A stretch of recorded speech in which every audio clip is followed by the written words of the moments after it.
Hi guys, Jeff at Slavens Racing.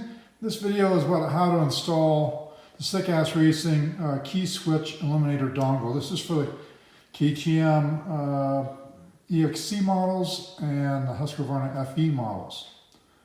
So they've got good instructions here with pictures and all you need to know in the instructions.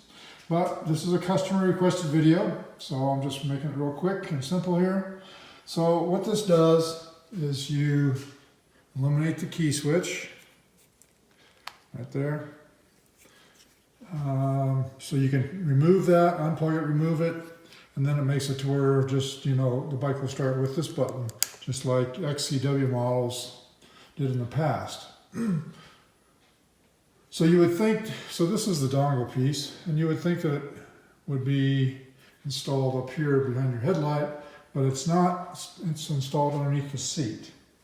So it tells you in the instructions to look for this piece, which is this one right here.